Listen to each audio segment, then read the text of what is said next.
nk'uko byanavuzwe Knowless yabivuze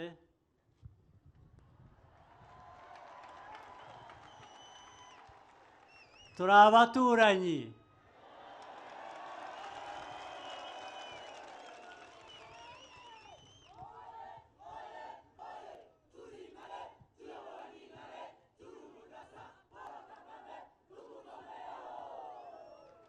ndaza no kubabwira ibindi bijyanye n'uko guturana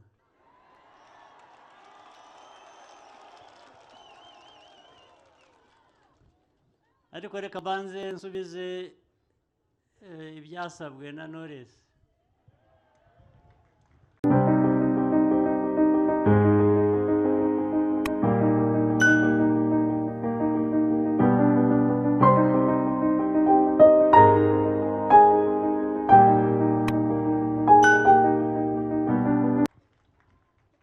nuko yavuze mbere yanjye naho nanjye nari mbifite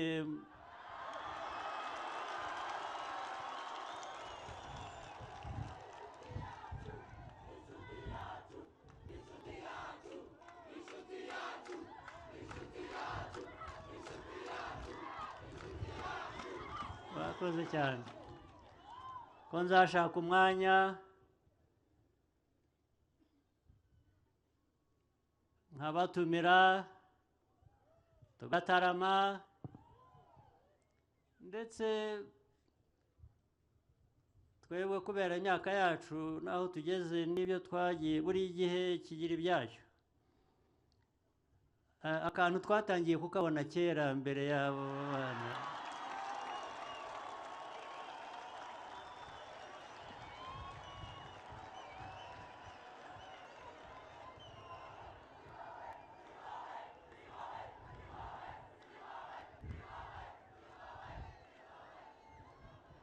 hanyuma ubwo abantu iyo bataramye barishima ndetse kubera ko katugezeho kera twe dushobora no kugaba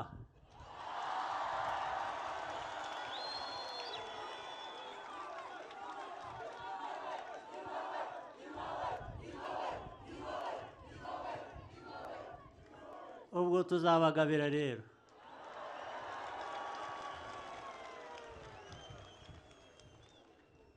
hanyuma icyatumye ntura mu Bugesera nkaturana namwe byari ugusubiza ikintu numvise kuva kera gituruka ahantu habiri hano mu Rwanda ubwaho ariko no mu baturanyi yavuze ngo ni Umugesera babaga bavuze iki ariko ni Umugesera ni nk'igitutsi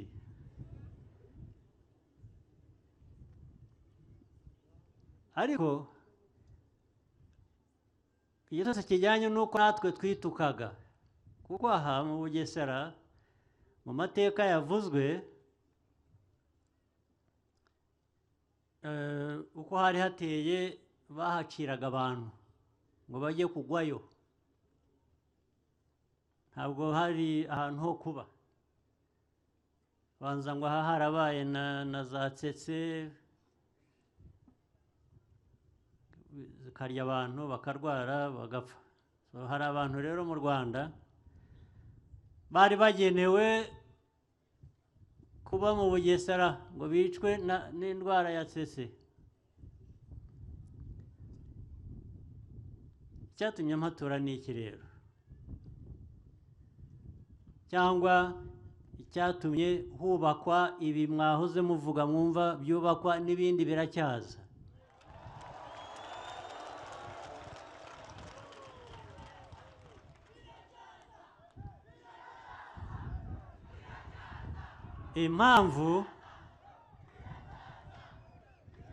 impamvu yari ukuvuga ngo mu Rwanda hose nta hantu ho gucira abantu ngo bajye gushirirayo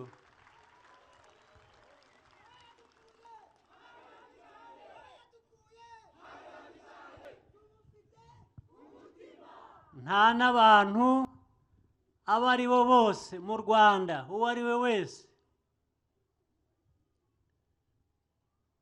ntawe ugenewe kurimburwa ngo abuzwe ubuzima bwe. Nta n'umwe. Rero naravuze ngo hariya ahantu hagombaga kurimbura abantu, reka ngende mpage nk'ikimenyetso cyo kubihakana, cyo kubihakanya, cyo kubirwanya.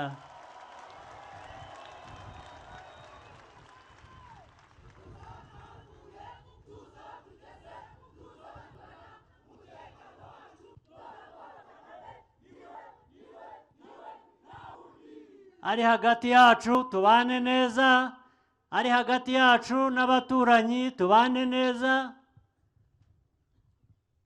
hanyuma twe kwikorera ibyacu bitureba, dukora ibyacu by'amajyambere. Ari umunyabugesera, ari uturuka mu kandi karere k'iki gihugu cyacu, bagira ubuzima bumwe, bagira amajyambere amwe, bagira umutekano umwe, twese nk'Abanyarwanda tube kimwe, dutere imbere. Sibyo?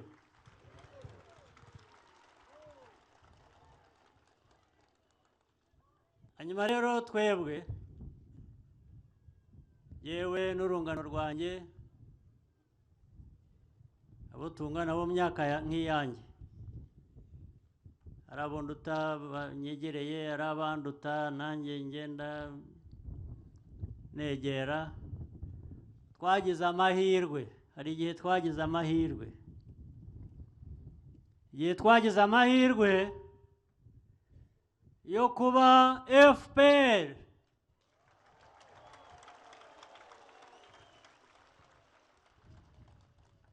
FPR, Inkotanyi, FPR ntabwo ari ziriya nyuguti eshatu gusa. FPR ni politiki, ni uburyo bwo gutekereza, ni uburyo bwo kubaho, ni uburyo bw'imikorere ijyanye n'ukuntu abantu bakwiye kubaho, ijyanye n'ukuntu bakwiye gutera imbere, tukagana aho abandi bageze kera tukabageraho, ndetse byaba bishoboka tukabanyuraho.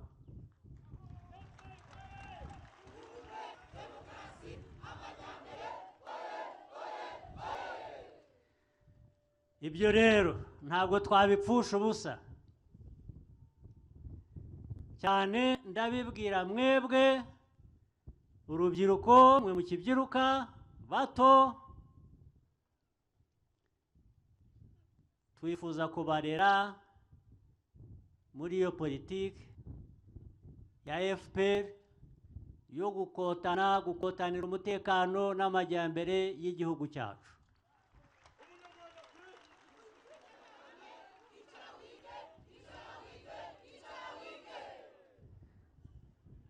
Ariko mujye mwibaza, umuntu n'inkundi, haba hano mu Rwanda, haba mu baturanyi, haba i Burayi, mahanga akize ateye imbere cyane, buriya bageze kuri byinshi, ariko ntabwo baragera ku kurema umuntu, kuko ntibyashoboka.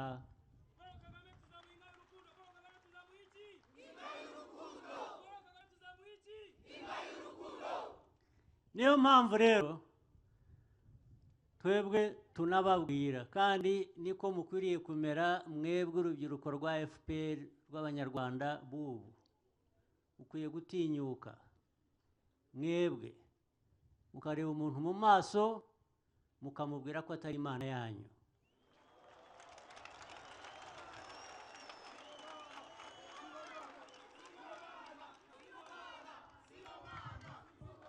ntabwo ari bo mana rwose.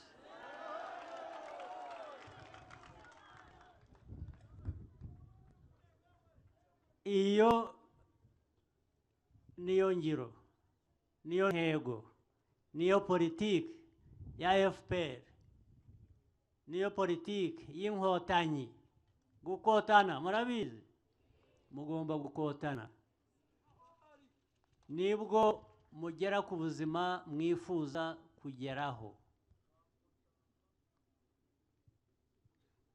Nta muntu uzaza ngo adutobangire ibyo twubaka.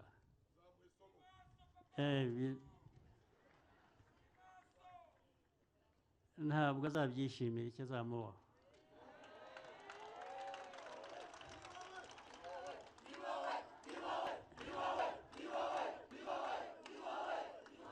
Hari n'abariya rero bakoresha bamwe bake cyane muri twe, bakabagira ibitangaza,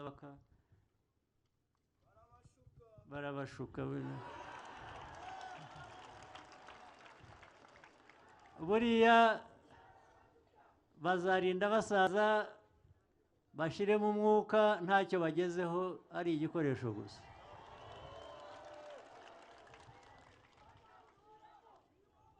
Twe rero turebe igihugu cyacu, twirebe, turebane, tumenyane, tumenye ko ibyiza bibaye kuri umwe bikwiye kugera no ku wundi, bikwiye kugera kuri twese, bikwiye kugera ku gihugu cyose, bityo tugatera imbere, iby'abandi tukaberekera ba nyirabyo, usibye kubana nabo neza, gukorana nabo neza, guhana amahoro. Ariko iyo ushaka amahoro witegura no kuyarinda. Twe rero twiteguye kuyarinda, nimwe duheraho kandi.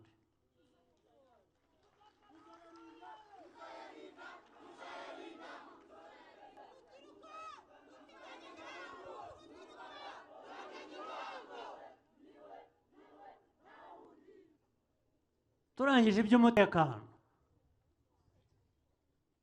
igikurikiraho cyangombwa ni politiki nziza itagira uwisiga inyuma mu gikorwa gikuru dushyira imbere cy'amajyambere. Amajyambere murayibumva, gutera imbere.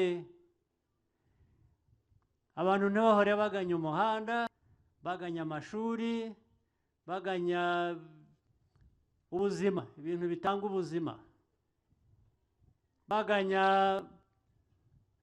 ifunguro, ukaba umuryango, ukagira abana, urimo umugore n'umugabo, ugasanga baragorobye, bifashe ku itama, ntibafite aho buvane ikiri bubatunge. Ntabwo ibyo bikwiriye kuba amateka yahise dusiga inyuma mu gihugu cyacu.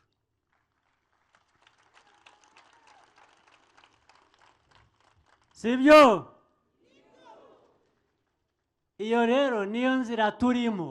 Ntabwo dutangiye uyu munsi, ntabwo dutangiye ubu. Icyo turimo ubu ngubu kiraganisha mu bikorwa by'itariki 15 z'uku kwezi, mu minsi mike iri imbere, bayivuze 9, kugira ngo mu buryo bwa demokarasi nk'Abanyarwanda twongere duhitemo uko dukomeza iyo nzira.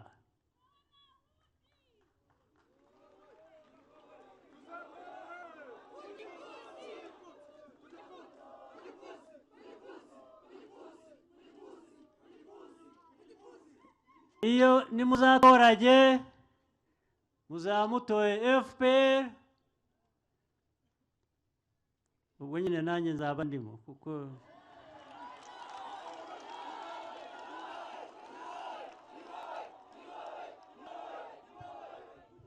maze rero jyewe ndige kubera mwe.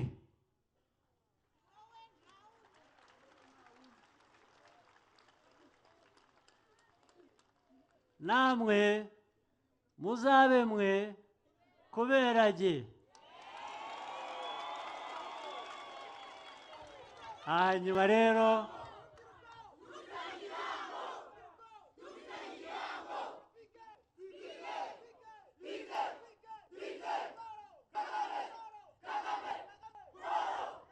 urumva ko ibintu ari magirirane, ni icyo gihango nyine. Kandi dufitanye igihango twese hamwe, twese hamwe nuko tugeraho tukivanamo intare ijya imbere y'izindi, sibyo?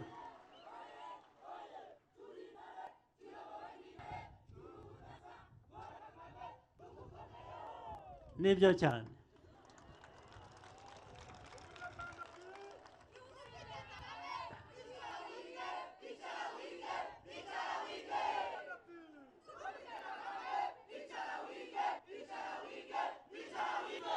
Rero wavuga ibyacu, wavuga amateka, avuga aho tuvuye, ibyo tunyuzemo, aho tugeze, aho tujya, ibyo ngira ngo musanzwe mubyumva, nta nubwo twabivuga muri aya masaha ngo tubirangize. Gusa nagira ngo ndangize nongera kubashimira cyane rwose.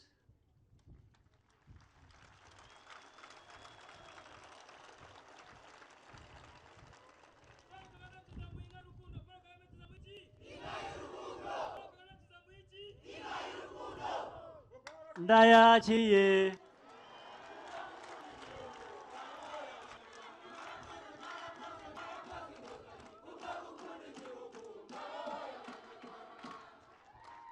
Ni byiza ko turangirije kuri izo ntare z'inkotanyi.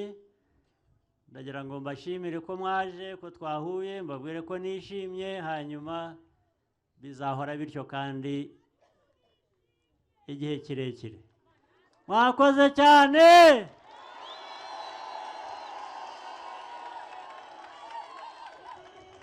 Mutahe neza.